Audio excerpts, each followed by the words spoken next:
नमस्कार किसान भाइयों बहनों, स्वागत है आप सभी का खेत खलिहान के एक नए अंक में। मैं हूं अदिति शर्मा।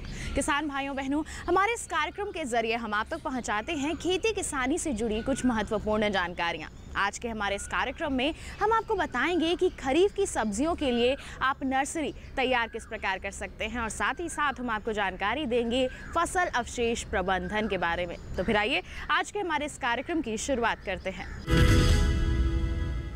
किसान भाइयों बहनों, खरीफ के मौसम की शुरुआत हो गई है और ऐसे में ज़रूरी हो जाता है कि खरीफ में लगने वाली सब्जियों के लिए आप नर्सरी तैयार करना शुरू कर दें। और नर्सरी तैयार करने के लिए आपको कौन कौन सी मुख्य बातों का ध्यान रखने की ज़रूरत है, इसके बारे में विस्तार से जानकारी के लिए हमारे सहयोगी मुकुल शर्मा ने बात की कृषि विशेषज्ञ से। आइए दिखाते हैं आपको। किसान भाइयों बहनों, अब आपको हम जानकारी देंगे खरीफ मौसम की जो हमारी सब्जियां हैं उनकी नर्सरी आप कैसे तैयार कर सकते हैं। और यही जानकारी देने के लिए हमारे साथ मौजूद हैं भारतीय कृषि अनुसंधान संस्थान में शाकीय विज्ञान संभाग के वरिष्ठ वैज्ञानिक डॉक्टर हर्षवर्धन चौधरी जी। डॉक्टर चौधरी, बहुत बहुत स्वागत है आपका खेत खलिहान में। और जैसा कि हमने अपने दर्शकों को बताया, जो खरीफ मौसम की सब्जियां हैं उनकी नर्सरी तैयार करने के बारे में आज हमको जानकारी देना चाह रहे हैं। लेकिन सबसे पहले मैं आपसे जानना चाहूँगा, इस मौसम में जो खरीफ की हम बात कर रहे हैं, कौन कौन सी वो सब्जियां हैं जिनकी नर्सरी हमारे किसान भाई तैयार कर सकते हैं? जी हाँ किसान भाइयों, जैसा आप जानते होंगे जो आने वाला सीजन जो है वो खरीफ का मौसम है और इसकी जो प्रमुख सब्जियां हैं, जैसे हम बैगन इस सीजन की बहुत ही महत्वपूर्ण सब्जी है। मिर्च कुछ इलाकों में इस सीजन में भी लगाते हैं।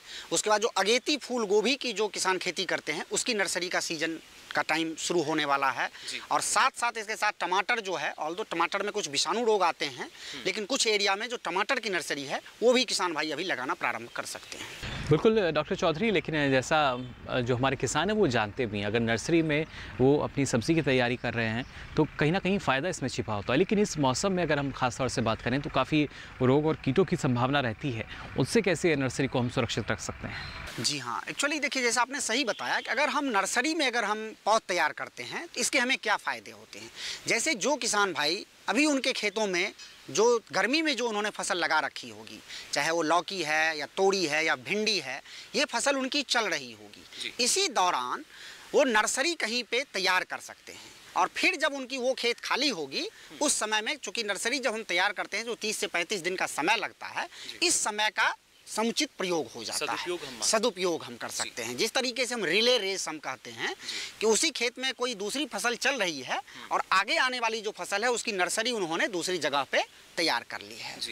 लेकिन जैसा आपने बहुत ही सही प्रश्न पूछा, जो खास करके जो सब्जी के किसान होते हैं उन्हें पता होता है कि जो ये सीजन होता है, यानी जो गर्मी का सीजन होता है, इसमें नर्सरी उगाना एक बहुत ही चुनौती का कारण होता है। क्योंकि एक तो बारिश का मौसम आने वाला होता है, उससे नमी बहुत होती है और जब भी नमी होती है तो रोग की संख्या बढ़ती है।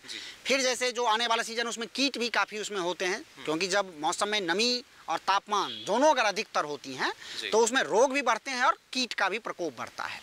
इससे बचाव करने के लिए अभी जो गर्मी का सीजन है इसमें हमको सबको पता है कि अभी उत्तर भारत का जो खास करके जो मैदानी इलाका है इसमें तापमान 45 से 50 डिग्री तक चला जाता है कहीं कहीं। कैसे हम इस जो सूरज की एनर्जी है इसको हम अगर हम प्रयोग करें, इसके लिए मैं एक सबसे सरल उपाय बताऊंगा, जो सॉइल सोलराइजेशन जिसे हम कहते हैं। यानी जिस एरिया में अगर आप किसी भी सब्जी की आप नर्सरी तैयार करें, उस भूभाग को आप जो सफ़ेद पॉलीथीन की जो पारदर्शी यानी ट्रांसपेरेंट जो प्लास्टिक सीट आती है वो 100 से 200 गेज की, यानी 25 से 50 माइक्रोन की जो ये ट्रांसपेरेंट पॉलीथीन सीट है, पहले आप खेत की अच्छी तरीके से जुताई कर लें, उसके बाद उसमें सिंचाई कर दें। बिल्कुल खेत समतल होनी चाहिए, जिससे कि जब हम पॉलीथीन डालेंगे तो सही तरीके से रहेगी, उसमें कहीं भी हवा का गैप नहीं होगा। सिंचाई करने के उपरांत जो है आप वो जो सफ़ेद पॉलीथीन है उसको फैला दें उस ज़मीन पे और उसको चारों किनारे से उस पर हम मिट्टी हम चढ़ा देते हैं। उससे क्या होता है कि जो वायुमंडल का जो तापमान होता है उससे कम 10 डिग्री तापमान उसके अंदर का और अधिक हो जाता है। यानी अगर ऐसे 45 डिग्री है तो उसके अंदर का तापमान करीब 55 डिग्री तक हो जाता है। और इससे सबसे बड़ा फायदा जो है किसान भाइयों को कि उसमें कोई भी हमें लागत नहीं लगानी पड़ी, लेकिन उसके अंदर के जितने भी कीट थे या जो फंगस के जो स्पोर्स होते हैं वो सारे नष्ट हो जाते हैं और उनकी जो नर्सरी होगी वो बिल्कुल स्वस्थ पौधे उसमें तैयार होंगे। बिल्कुल, देखो किस तरीके से एक अच्छी नर्सरी जो है वो तैयार हो सकती है, ये तो डॉक्टर चौधरी आपने हमें बताया, लेकिन ख़ास तौर से अलग-अलग सब्जियों की हम बात अगर करते हैं, अगर बैंगन की हम पहले सबसे बात करें, तो अगर बैंगन की नर्सरी हमारे किसानों को तैयार करनी है, तो उसके लिए किन बातों का उन्हें सबसे पहले ख्याल रखना होगा? जी, जैसे आपने कहा कि अगर हम अलग-अलग सब्जियों की, सबसे पहले जो महत्वपूर्ण जो प्रश्न है वो ये है कि आप अगर कोई भी सब्जी अगर आप लगा रहे हैं, जैसे अगर आप अगेती लगाते हैं, उस समय में उचित प्रजाति का आपको चुनाव करना है। जैसे बैगन के लिए जो इस समय अगर आप कौन सी प्रजाति चुन सकते हैं, बैगन का फल के हिसाब से हर जो इलाका होता है, कहीं पे लंबे फल पसंद किए जाते हैं, कहीं पे गोल फल पसंद किए जाते हैं, कहीं छोटे फल पसंद किए जाते हैं, उसके हिसाब से आपको प्रजाति का चयन करना है।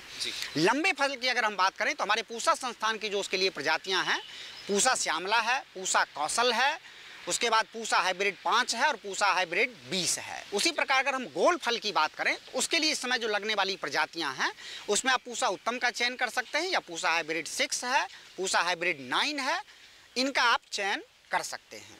इसी प्रकार से अगर जैसे हम अगेती फूल गोभी की बात करें, अगेती फूल गोभी की नर्सरी हम 15 मई से जून तक हम नर्सरी डालना हम प्रारंभ कर देते हैं। उसके लिए भी प्रजाति का चयन सबसे महत्वपूर्ण होता है कि कुछ ही ऐसी प्रजातियां होती हैं जो अधिक तापमान पर भी उसमें कर्ड बनने की क्षमता होती है।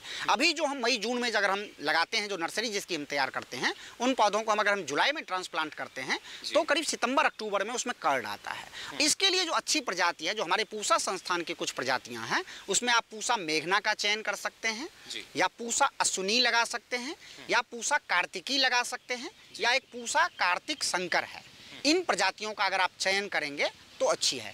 इसी प्रकार अगर हम टमाटर की बात करें तो इस समय में जो भी किसान भाई खरीफ के मौसम में अगर टमाटर लगाना चाहते हैं, उनके लिए मैं सबसे पहले उनको ये बताऊंगा कि टमाटर की ऐसी प्रजाति का चयन करें जिसमें मरोड़िया बीमारी जो होती है, जिसे हम लीफ कर्ल के नाम से जानते हैं, उसके प्रति प्रतिरोधक क्षमता होनी चाहिए। दूसरा मैं एक और उनको सलाह देना चाहूँगा कि इसकी नर्सरी वो थोड़ा लेट तैयार करें, यानी जुलाई के बाद या अगस्त में तैयार करें, क्योंकि उस समय में उनमें कीट का प्रकोप कम होगा, जिसके कारण ये मरोड़िया थोड़ी कम आने की संभावना होगी। इसमें जैसे कुछ किसान जो हमारा IIHR बेंगलोर है, उसके आसपास के जो इलाके के जो किसान भाई हैं, वो वहाँ की प्रजाति है अर्का रक्षक के नाम से है, उसका चयन कर सकते हैं। या जो वाराणसी का हमारा भारतीय सब्जी अनुसंधान संस्थान है, उनकी भी प्रजातियां काशी अमन है और काशी अभिमान है, इनका चयन कर सकते हैं। या जो पंजाब का इलाका है, यहाँ पे पंजाब बरखा बहार PAU की वैरायटी है, इन प्रजातियों का चयन वो कर सकते हैं। इसी प्रकार जो मिर्च के लिए अगर हम देखें, मिर्च के लिए भी इस सीजन में ऐसी ही प्रजाति का चयन करें जिसमें मरोड़िया रोधी क्षमता जिसमें हो, उसके लिए वो पूसा सदाबहार का चयन कर सकते हैं।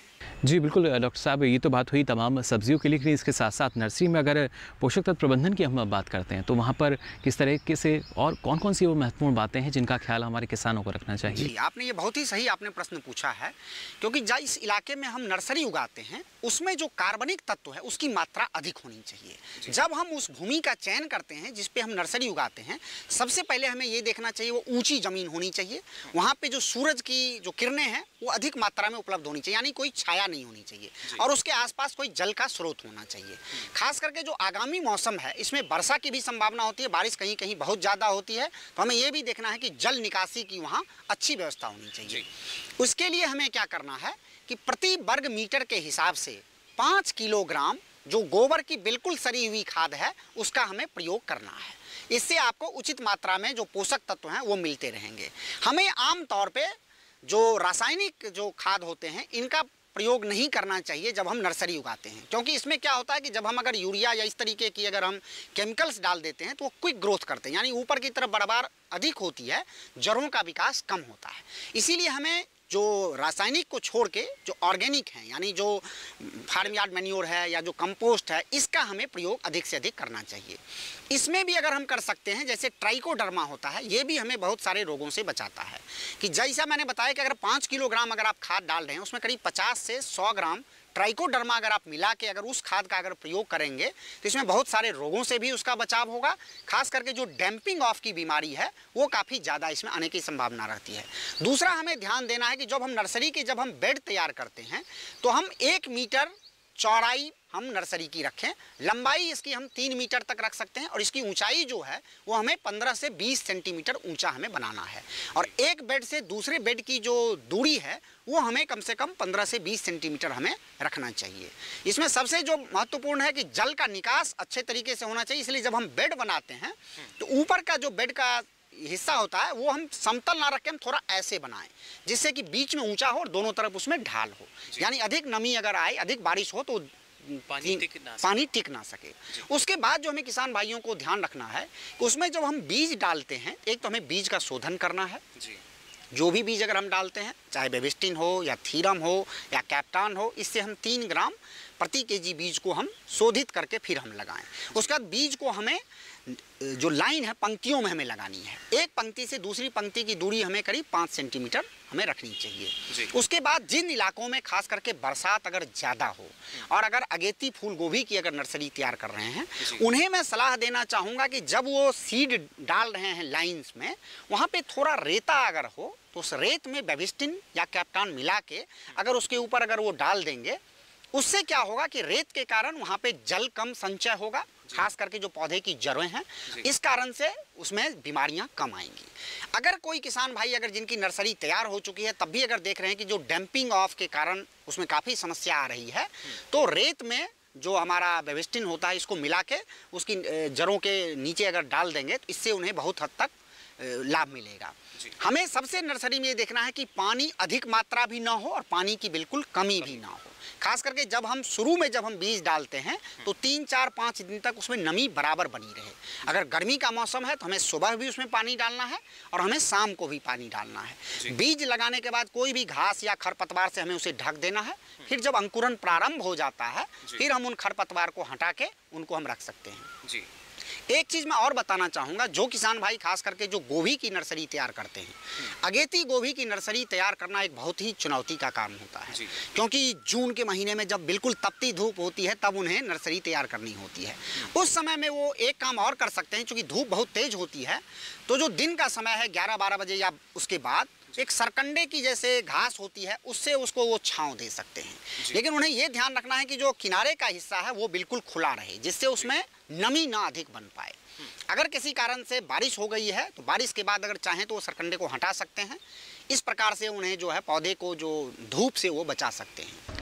जी बिल्कुल। और लेकिन आखिर में जो महत्वपूर्ण बातें हैं किसी भी नर्सरी को तैयार करते वक्त, खासतौर से खरीफ के जो सब्जियां हैं उनकी हम यहाँ बात कर रहे हैं, उनकी नर्सरी जब तैयार करते हैं तो कौन कौन सी महत्वपूर्ण बातें हैं जिनका ख्याल रखना हमारे किसानों के लिए बेहद ज़रूरी?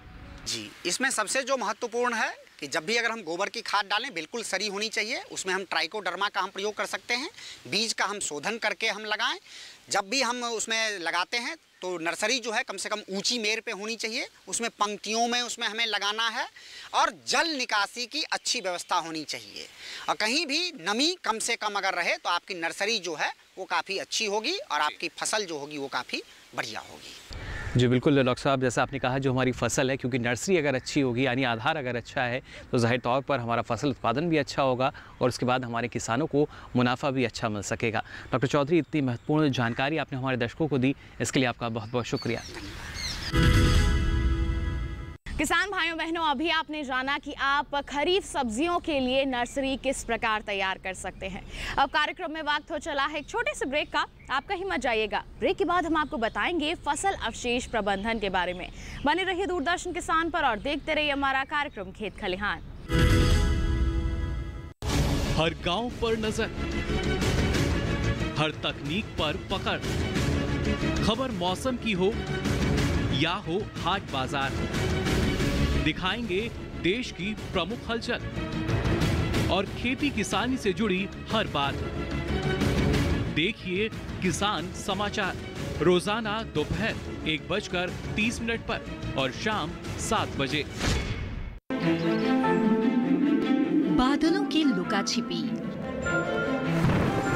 बारिश का हाल, बर्फ की चादर, बदलता रुख हवाओं का और मौसम के लिहाज से कैसे करें खेती, और भी बहुत कुछ। मौसम खबर लाइव रोजाना सुबह 8:30 पर, शाम 5 बजे और 7:30 पर। ब्रेक के बाद किसान भाइयों बहनों, आप सभी का फिर से स्वागत है कार्यक्रम खेत खलिहान में। किसान भाइयों बहनों, फसलों की कटाई के बाद सबसे बड़ी समस्या जो सामने आती है वो होती है फसल अवशेषों का प्रबंधन करना। जी हाँ, खेतों में जो अवशेष बच जाते हैं उनका प्रबंधन अगर सही तरीके से ना किया जाए तो इससे हमारी खेत की उर्वरा शक्ति पर काफ़ी असर पड़ता है। तो फिर आइए कार्यक्रम के इस भाग में हम आपको बताते हैं कि आप फसलों के अवशेषों का प्रबंधन ठीक तरीके से किस प्रकार कर सकते हैं।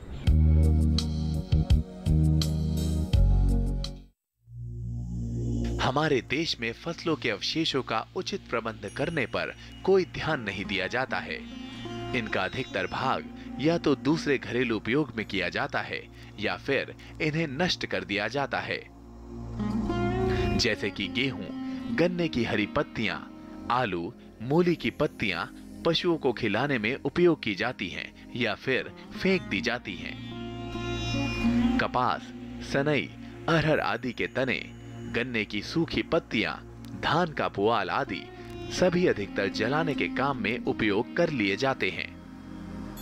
पिछले कुछ वर्षों में एक समस्या मुख्य रूप से देखी जा रही है कि जहां हार्वेस्टर के द्वारा फसलों की कटाई की जाती है, उन क्षेत्रों में खेतों में फसल के तने के अधिकतर भाग खेत में खड़े रह जाते हैं और उन बचे हुए भागों को किसान खेत में ही जला देते हैं। अधिकतर रबी सीजन में गेहूं की कटाई के बाद विशेष रूप से देखने को मिलता है कि किसान अपनी फसल काटने के पश्चात फसलों के अवशेष को उपयोग न करके उसको जलाकर नष्ट कर देते हैं। इस समस्या की गंभीरता को देखते हुए प्रशासन द्वारा बहुत से जिलों में तो गेहूं की नरवाई जलाने पर रोक लगाई गई है तथा किसानों को शासन, कृषि विभाग एवं संबंधित संस्थाओं द्वारा इस बारे में समझाने के प्रयास किए जा रहे हैं कि किसान अपने खेतों में अवशेषों में आग न लगाकर इसे खेत की जीवांश पदार्थ को बढ़ाने में उपयोग करे। जब हम अपने फसल अवशेष को जलाते हैं तो हमारी जो ज़मीन है वो गर्म हो जाती है और उसका तापमान बढ़ जाता है और तापमान बढ़ने से उसमें जो हमारे जीवाणु हैं, लाभदायक जीवाणु हैं, हमारी ज़मीन की जो भौतिक दशा है, जो रासायनिक दशा है, वो सब जो है खराब हो जाती है, तो हमारी ज़मीन अनुपजाऊ हो जाती है। इसके साथ साथ हमारी ज़मीन में जो अगर हम फसल अवशेष को जलाते हैं तो उससे जो धुआं निकलता है वो धुआं हमारा पर्यावरण प्रदूषण करता है, जो कि जन सामान्य के लिए बहुत बड़ी समस्या होती है। इसके साथ साथ हम अगर फसल अवशेष का उपयोग नहीं करते हैं तो हमारे पशुओं में चारे की समस्या भी उत्पन्न हो सकती है। इसलिए इन सब बातों को ध्यान में रखते हुए हमें फसल अवशेष को नहीं जलाना चाहिए। किसान भाइयों, फसल अवशेषों का उचित प्रबंध करने के लिए जरूरी है कि अवशेष को खेत में जलाने के बजाय उनसे कंपोस्ट तैयार कर खेत में प्रयोग किया जाए। फसल की कटाई के बाद खेत में बचे अवशेष, घास फूस, पत्तियां या ठूंठ आदि को सड़ाने के लिए किसान भाई फसल को काटने के बाद 20 से 25 किलोग्राम नाइट्रोजन प्रति हेक्टेयर की दर से छिड़ककर कल्टीवेटर या रोटावेटर से मिट्टी में मिला सकते हैं। इस प्रकार अवशेष खेत में ही सड़ना शुरू हो जाएंगे। फसल अवशेष को प्रयोग करने का किसान भाई किसको इकट्ठा करके ले जा करके जो हमारा नेटिव कंपोस्ट बनाते हैं उसमें इसका प्रयोग करते हैं। जो ईंटे का ढांचा होता है उस ढांचे में इसको एक परत गोबर की और एक परत फसल अवशेष की करते हुए मिलाते हुए इस तरह से पूरा हमारा ढांचा भर जाएगा तो उसको कुछ दिन के लिए छोड़ देते हैं और जो सड़ करके गोबर के साथ मिल करके पूरा अवशेष बहुत अच्छा कंपोस्ट खाद बन जाती है। और जब उसको हम अपने फसल में डालते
नहीं जलाते हैं अपने फसल अवशेष को तो आर्थिक दंड की व्यवस्था की गई है।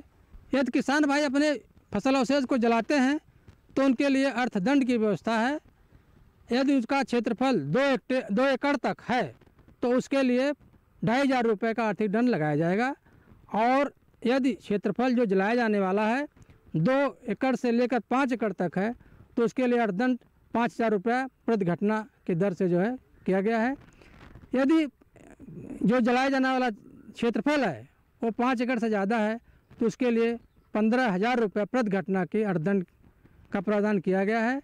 तो किसान भाइयों को यह ध्यान देना है कि फसल अवशेष को किसी दशा में भी न जलाएं, ताकि जो है जो इससे समस्या पैदा हो रही है, चाहे खेत में जो है पोषक तत्व की कमी हो जाएगी, चाहे हमारे लाभदायक जीवाणु मर जाएंगे, या हमारे वातावरण में हमारे पर्यावरण में प्रदूषण होगा, या फिर यह नहीं कानूनी कार्रवाई होगी, इन सब बचने के लिए बहुत ज़रूरी है कि हमारे किसान भाई फसल अवशेष को न जलाएं।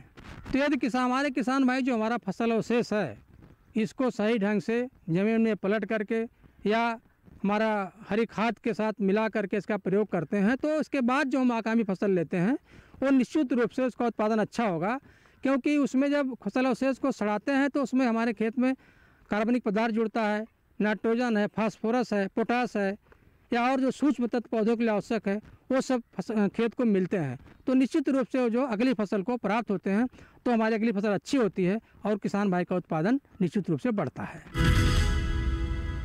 तो किसान भाइयों बहनों, अभी आपने जाना कि आप फसल अवशेष प्रबंधन किस प्रकार कर सकते हैं। कार्यक्रम की शुरुआत में हमने आपको बताया था कि खरीफ की सब्जियों के लिए नर्सरी आपको किस प्रकार तैयार करनी है। कार्यक्रम में किसान भाइयों बहनों आज बस इतना ही।